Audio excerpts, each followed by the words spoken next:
Salut les gars, bienvenue sur ma chaîne. C'est une chaîne de voyage et aujourd'hui je vais partir 4 jours au Vietnam, à Ho Chi Minh Ville, qui est la ville du sud. Et après je vais partir à Phuket, mais j'ai beaucoup moins de parler de Phuket parce que c'est un peu moins intéressant. Alors n'hésitez vraiment pas à vous installer, la vidéo va être pas très longue je pense. Alors tout d'abord ce qu'il faut savoir c'est qu'un vol direct Paris-Ho Chi Minh Ville c'est plus de 12h30 à l'aller. Donc un vol qui est très long et très épuisant. Donc on est arrivé tôt le matin, dites-vous vraiment on est arrivé très tôt le matin et on a dû faire directement la journée. Donc, la première journée comme vous avez pu le voir ici on est parti, là c'est le soir plutôt mais on est parti explorer Ho Chi Minh Ville. Alors faut savoir que pour des Européens lambda dans cette ville c'est très compliqué de circuler, surtout passage piéton puisqu'il n'y a presque aucun feu rouge. C'est à dire qu'en fait il faut vraiment s'imposer. Au début ça peut faire peur les 2 premiers jours, mais au bout de 3 jours, 4 jours en fait on devient des pros facilement. Ça fait presque sens en fait, c'est presque mieux, il y a presque moins d'accidents qu'à Paris par exemple au niveau des Champs-Élysées. C'est quand même un sacré bordel, mais là je vais vous montrer par exemple à ce moment là je crois que j'ai failli me faire écraser.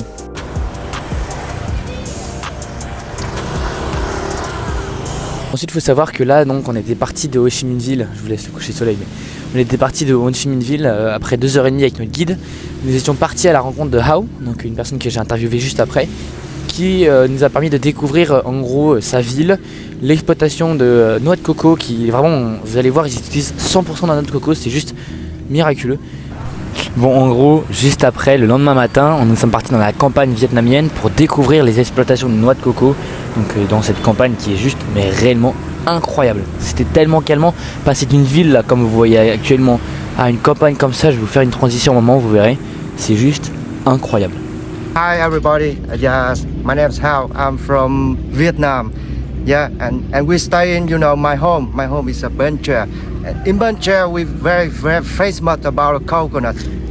You can see we got a lot of coconuts there, and we got a lot of rivers, very big rivers, very beautiful.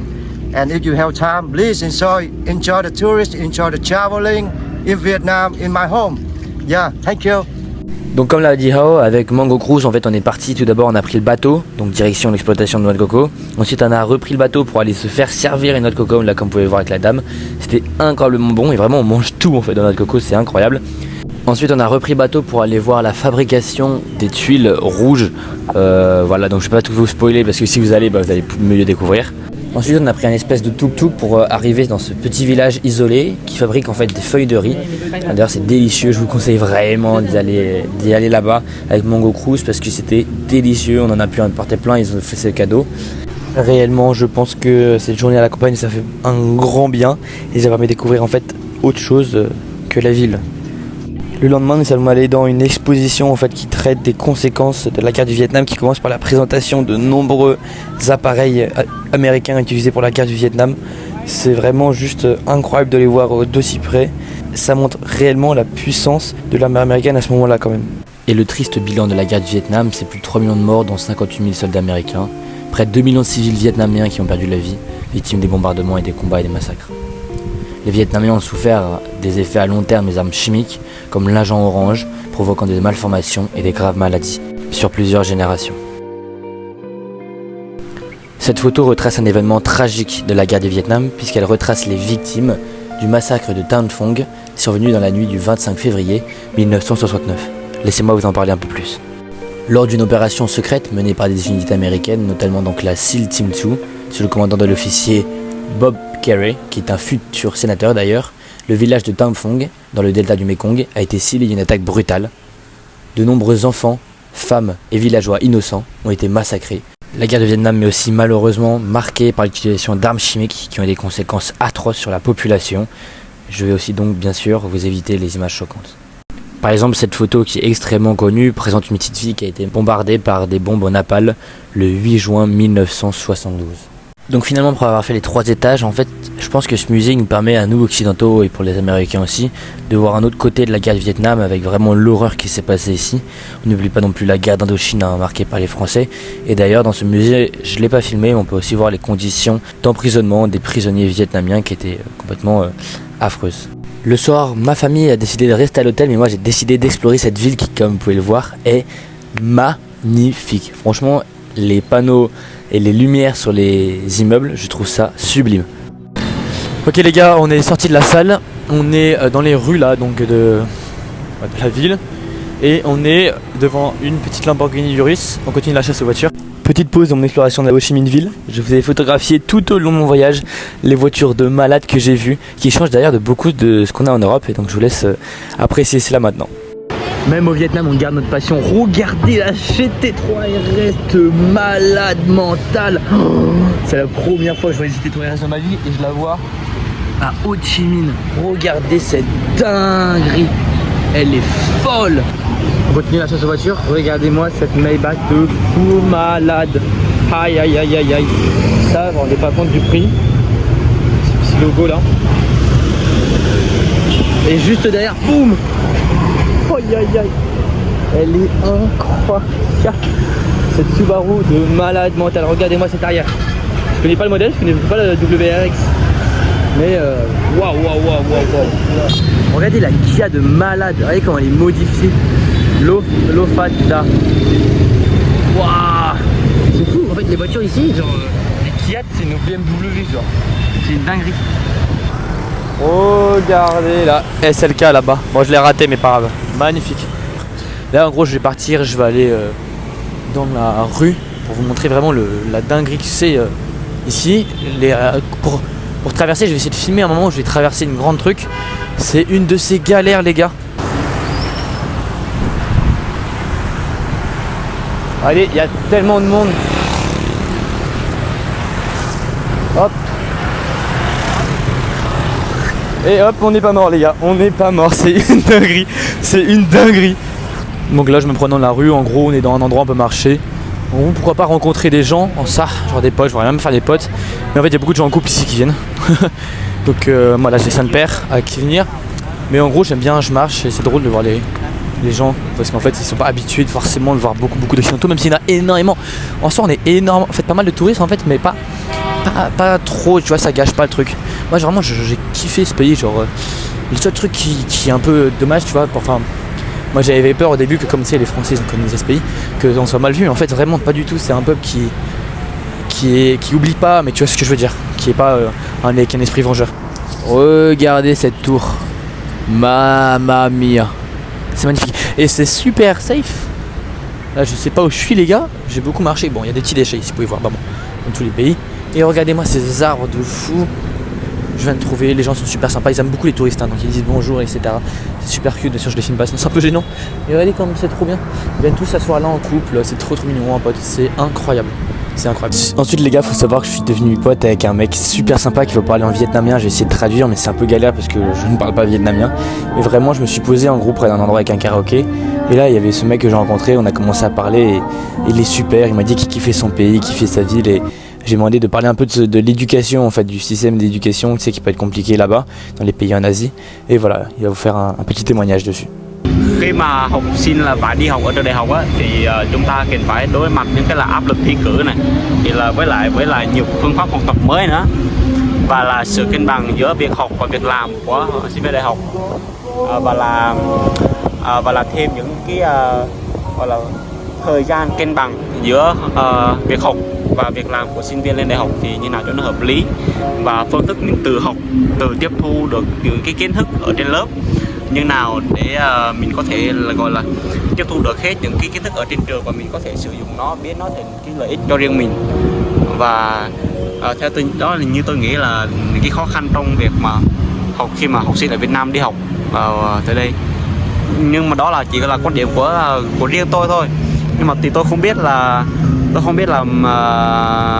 bạn này nghĩ sao, nhưng mà riêng tôi, in my opinion, thì là tôi nghĩ đó là tất cả những gì mà tôi nghĩ đó là những cái khó khăn của học sinh Việt Nam khi là đang học đại học ở tại đây. Ensuite les gars, il avait un petit message pour vous, voilà, je vous le mets tout de suite. C'était un peu galère pour la traduction mais j'espère qu'elle va être pas mal. Hello, mình là Tiến Dũng, mình đến từ Việt Nam và những cái mình thích ở đây chỉ là con người ở đây, thức ăn ở đây và môi trường ở đây rất là thân thiện và gọi là sao ta, có thể kết nối với tất cả mọi người xung quanh như là anh này, rất tuyệt vời và thân thiện, đẹp trai nữa. Yes. Alors vous venez de voir normalement l'introduction, je suis pas du tout un mytho, c'est vrai, il a vraiment dit ça, regardez, je vais vous montrer là maintenant. En fait, c'est une dinguerie comment les Occidentaux et les blonds aux yeux bleus, par exemple, comme moi, on a plutôt la côte dans les pays comme le Vietnam. Et en fait, nombreuses fois, genre, il y a des mecs et des meufs qui m'ont complimenté sur mon physique. Ça fait extrêmement plaisir, quoi, pour la confiance. Bon, là, j'ai une grosse flemme hein, d'aller là-bas, vous pouvez voir, parce que c'est vraiment une galère à traverser. Vous pouvez voir là-bas, c'est la mairie, je crois, un truc comme ça. Avec la statue, c'est magnifique. Et là, on a le concert juste là, le petit garçon m'a dit bonjour. Le concert juste là, et c'est magnifique. Vous pouvez voir en gros, bon, les gens, c'est des gens qui sont un peu bourrés, etc. Regardez le gosse comment il traverse, regardez comment il traverse. Il y en a rien à foutre. Je vous dis, c'est vraiment comme ça qu'on traverse le feu rouge, ils s'en battent les couilles tout le monde. C'est une dinguerie. Bon, après là, ça, il n'y a pas énormément de motos, mais voilà, c'était tout pour la soirée. Et là, demain, on va faire la moto à 8h du mat.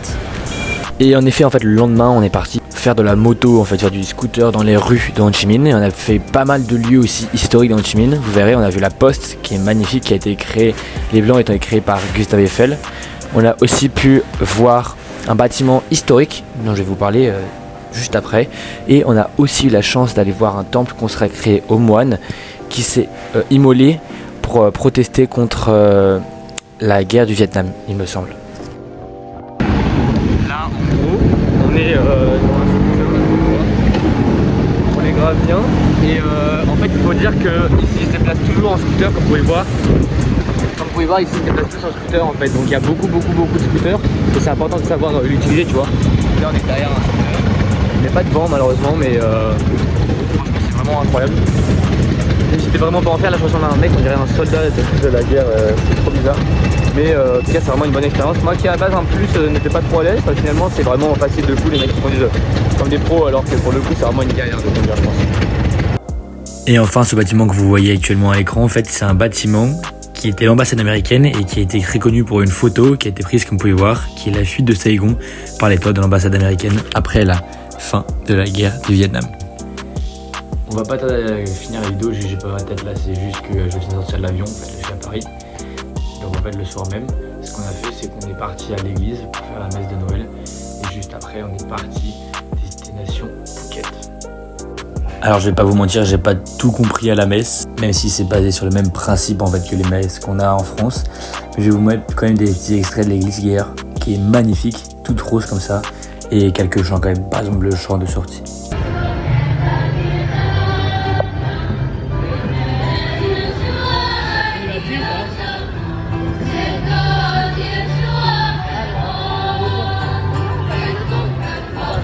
Người là Thiên Chúa hàng sông và liên tri cùng Chúa, hiệp nhất với Chúa Thánh Thần đến muôn thuở muôn đời. Les gars, je vais vous montrer une dernière fois la place centrale. Regardez-moi ces immeubles gigantesques. Voilà, c'était pas loin du tout avec la statue ici. C'est juste gigantesque, hein. C'est là où il y a le magasin de Lamborghini là-bas. Là on va traverser. Et vraiment, vous vous rendez pas compte comment cette ville elle est incroyable. Moi, je la kiffe de A à Z. Franchement, c'est juste une dinguerie. Je vous recommande vraiment d'aller au Vietnam, les gars. Je vais faire une conclusion dans 4 secondes. Mais je vous conseille vraiment d'aller dans cette ville si vous allez dans le Vietnam en tout cas. C'est une dinguerie. Ok les gars, on va clôturer cette vidéo avec cette magnifique vue là que vous pouvez voir. Là, je suis en haut de mon hôtel en gros. On part demain à 6h30. Direction Phuket, voilà. Donc pas de vidéo pour Phuket parce que ça va être plutôt chill dans l'immeuble. On va faire pas grand chose en fait. On va être dans l'hôtel et on va se chill out, tu vois un peu. Et donc voilà, dernière vidéo les gars. En gros, je pense que le Vietnam c'est mon pays préféré que j'ai fait en Asie.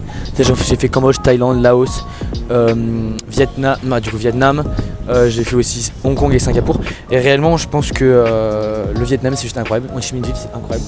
Regardez cette ville. Vous pouvez, genre vraiment tu le sors, tu vas te promener là et t'as aucun danger, aucun risque. Le fait de traverser comme ça c'est un peu dangereux mais moi je kiffe. Je me connais la ville par cœur maintenant, je me promène etc. Bon normalement parfois ils volent pas, c'est un peu chiant mais. Et vraiment regardez cette ville. Je vous montrerai la vue plus tard mais regardez cette ville, c'est juste incroyable. Vraiment je vous conseille si vous allez dans un pays en Asie d'aller au Vietnam. Faites le nord et le sud. Le nord il fait plus froid en ces temps là. Mais tu sais il y a les longues baies de. Je sais plus comment ça s'appelle, la ville dans le nord. Mais par contre Ho Chi Minh Ville, elle est juste magnifique. Donc voilà, c'était tout pour cette vidéo les gars. J'espère que vous avez kiffé et je vous fais un gros bisou. Ciao ciao.